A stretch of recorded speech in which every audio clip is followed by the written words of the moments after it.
Hello.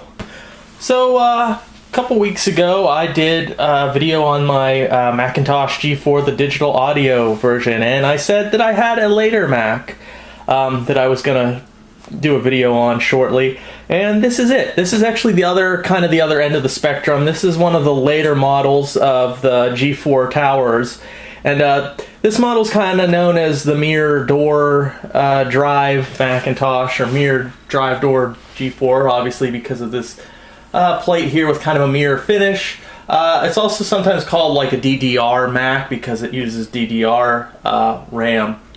But yeah, it's the same basic case design. The front and back are a little bit different, especially the the drive bay area. But yeah, it's got this mirror finish on it. I don't know, it's kind of interesting. I guess it's useful like if you're getting attacked by a Medusa. It's like a good impromptu weapon maybe. But yeah, it's got your power button. I like how now they put a headphone jack on the front, which is kind of convenient. These aren't even vents, they're just really decorative. It goes up and there's little mirror plates. There might be a little hole that goes through there. It might act very subtly as vents, but I don't think so. But anyways, yeah, as you can see, man, these are a little bit heavy. But yeah, it's kind of a opposite of the previous, much earlier models, and that I'll show you on the back too. But here the speakers up high above the drive bays. Here it's down below them. You also see there's no reset button or programmer's button on the MMD cases. So let's take a look at the back.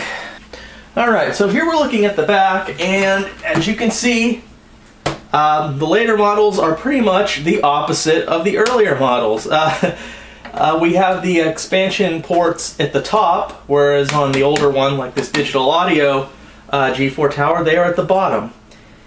And it's just the opposite. As far as like ports and stuff, jacks, it's pretty much the same. Same deal. It still has two FireWire 400, two USB 1.1s, Ethernet, modem. It's the same. It has that high fidelity Apple whatever, microphone port. The only difference is there's an audio out on each of them, but the newer one, the MDD model, has a audio in as well, whereas the digital audio one, I believe, yeah, it's missing. It doesn't have one. So let's take a look inside of this, and the case opens exactly the same way. Alright, so again, this case opens very easily. Just pull that tab up and voila, it slides right open. And the insides, it's very similar to the the digital audio Mac, except it's reversed. Whereas the digital audio Mac, the CPU is here, and the expansion slots were down here. It's just the opposite. Alright, so let's take a closer look at this motherboard. Of course, we have the CMOS battery. There's a little fan here, as well as a fan here for cooling. This model is known to be loud, and this machine is noticeably louder than my digital audio G4 Mac. So here's the airport card for the wireless internet, although I've never got the internet wireless adapter to work on this machine. Don't know why, just won't work. Here we have 1, 2, 3, 4 PCI. These are like the longer PCI. But I think they're like 64-bit PCI or something. Something interesting. Now, Wikipedia states that these versions, all the MDD model G4 towers have 4 IDE connectors, and they're like 266, I think, and 2 ATA 100. I don't know why it says that, because let me unplug this here. Mine has 3.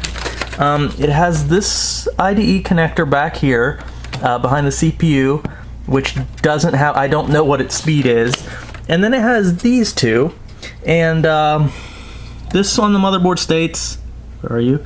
That is ATA 33, and this one is ATA 66. So I do not know why Wikipedia says that this thing has ATA 100 IDE controller built in. I don't know. Maybe this is the earliest version of the MDE G4 towers. So I don't know. Maybe the later ones have the ATA 100. I don't know. I'm not too concerned about that because I just use this. It's a Sonnet Tempo IDE controller card, PCI. It's ATA 133. So I just use this card. I use it for the optical drive, which is a DVD drive, and my main hard drive. And for my secondary hard drive, I just have it hooked up to the ATA 66 right here. So on to video. What the hell? There we go. On to video. Now for this I have what came with it. And this is just a GeForce 4 MX. Now the MX is, I don't know if you want to call it like the value or the budget version of the GeForce 4 card. It's not a very powerful card. It's actually less advanced than the GeForce 3. It does the job for what I use this computer for. It's nothing spectacular. It just basically just does the job.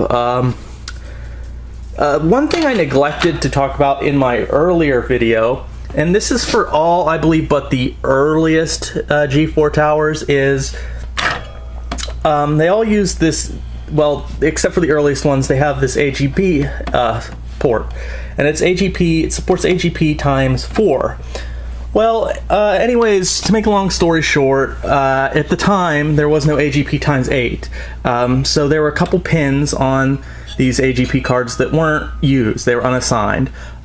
3 and 11 were unassigned pins at the time. So Apple decided to use those pins for, I believe it's this connector. No, it's this connector, which is like Apple DisplayPort or something. So anyways, what happened is when AGP times 8 came out, pins 3 and 11 were suddenly being used. But Apple was already using them for this. So basically what happens is if you put an AGP times 8 card into the slot, whether it be a card designed to work with an Apple or one that you flash the BIOS to run with a Mac, Apple Mac, it won't work. You get no video.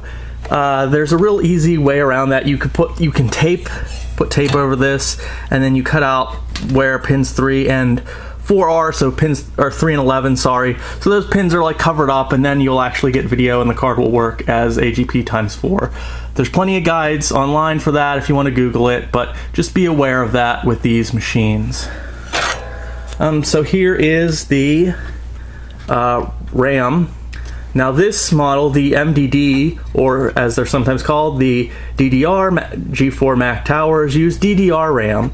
Unfortunately, because of the PowerPC CPU, something about it not being able to address the full bandwidth, it really ends up there or no faster than if it was using SD RAM or PC 133. There's really no benefit to it, so it's kind of pointless. This machine, these models can take up to 2 gigabytes, and that's what I have installed now. I have two 1 gigabyte sticks, so that works. I keep reading that it has to be, I've read it a couple places, it has to be like 4 512 megabyte sticks, but it's worked fine with 2 1 gigabyte sticks, and I've had no instability. So here's the CPU.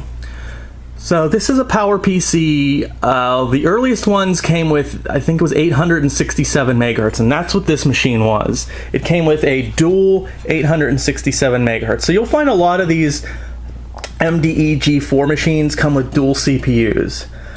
So mine was the lowest spec one, and it was dual 867 megahertz CPU on a 133 megahertz front side bus. Okay, so I wanted to upgrade the CPU, and I was looking on eBay and stuff, and like the third-party upgrade kits and all the upgrade kits, they were kind of pricey. So I didn't need a huge bump, and I found the cheapest CPUs were like a single 1.25 gigahertz CPUs. And so, I mean, the upgrade, I did that upgrade, and that upgrade, it's actually a little bit debatable on if it's an upgrade, because, well, OS 10 takes advantage of dual CPUs. So, I mean, I don't know. It depends on what you want. Do you want a faster single CPU, or do you want two slower CPUs? And I did a lot of research on it, and there's just a lot of debate. No one could really decide what was better. A lot of people were leaning towards the dual CPUs, but I was thinking, you know what, I'm really just going to use this for like literally one specific game I wanted to play this on. So, and it didn't support SMP processing or two processors. So, in my opinion, I was better off just having a faster single core processor rather than two slower ones. And I didn't want to spend the money for like an expensive dual CPU processor card. They come on these little card things. But anyways, to do this, I had to do a mod. I'm not going to show you here because I had to take the motherboard out and flip it over, and I had to desolder a little resistor or transistor or something. And that kicked my front side bus up to, I think, 167 megahertz. So I upped the front side bus, and I put in that 1.25 megahertz CPU. There's going to be a link in the description to my blog, which does detail that upgrade and that little modification. So if you're interested, go to the description in this video, click on that link, and scroll down on that page, and it will show you how to do that mod. So that's really about it. Bays right here. There's this one bay here. This is my main hard drive. I think it's like 80 gigabytes. And I have a secondary one here, which it's set into, well, I'll show you. I'll power this thing up. And then I have a DVD drive here. So I'm going to power this up, and I'll just quickly show it powering up, and then I think we'll be done with this video. All right, so here we are in my usual quick setup. See this thing power on. Oh. That's right, it probably needs to be plugged in to power on. These Macs, so picky. They want, like, electricity to work. Ridiculous. Well, I don't know if you can hear it, but it is a bit louder than some of my other machines. I'm getting no signal. There we go. Takes a minute. Although, if you watch my videos, you know I'm not really a Mac guy, even though I do a lot of videos on them. I own a lot of them. I don't really prefer them. But it was funny messing around with this machine, because I now know what old people feel like really old people that know nothing about computers, because I was clueless. Like, it literally took me like 5 minutes to figure out how to make the CD drive open. I mean, I forgot. I've done it before, but like, oh yeah, there's a button on the keyboard. Because I was like poking around. I was like, where is the mechanical eject? Like, why don't they have a jack? Because I don't know, it spoils the fancy look or something. I mean, you're gonna have to have your hand down there to put the CD in anyways. So like, why not just have a damn button somewhere? No, it's got to be on the keyboard. It's just, I don't know, but yeah, trying to get things to work and run, I don't know, it was hilarious. I didn't know what I was doing. I still don't know what I was doing. So yeah, this is basically it. It's running OS 10 something, 10.4.11. There's my 1.25 gigahertz. Anyways, for you Mac guys out there, I did a quick Google search, but I couldn't figure it out. Does anyone know how to set a hard drive to read and write? Because this is my main drive. It's 80 gigabytes, 60 gigabytes. It's 60 gigabytes, and it works fine. But this is my other drive. This is my backup drive, and it's I think it's 180 gigabytes. And the problem is, oops. See that there's nothing on this drive? It's because it is set to read only. So I cannot copy or put anything on this hard drive, so it's pretty much useless. So if anyone could please tell me how to set the damn hard drive to be able to actually write information to it, please let me know. I'm assuming it has something to do with like security or whatever, and like I don't know how. Just keep in mind I'm an idiot when it comes to Macs. I just don't know. So if anyone could give me like a really easy explanation on how to set a hard drive to be able to read and write other than just read, I'd be very appreciative, because that's a pretty big hard drive completely going to waste, because I'm an idiot when it comes to Macs. So that's about it. I don't really know what else to show you guys.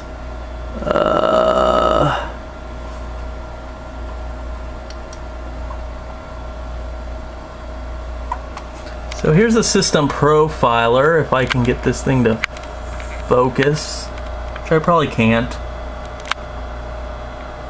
Yep, so there's just the quick specs on this thing. There's my bus speed, so I know I got my mod to work. So anyways, in the last video, when I was talking about I was going to do a video on this machine, I said I would show you a Mac OS X exclusive game. And instead of just tacking that on at the end of the video like I do sometimes, I think I'm going to make it a video of its own. So stay tuned for that, a Mac OS X exclusive. There are few of them, so that might probably be my next video. I'll show you guys. It's a really fun game, and basically it's what this computer's purpose is to play that one specific game, and that's pretty much the extent of my OS X interest, to be honest. But I'll show you guys. It's a pretty cool game.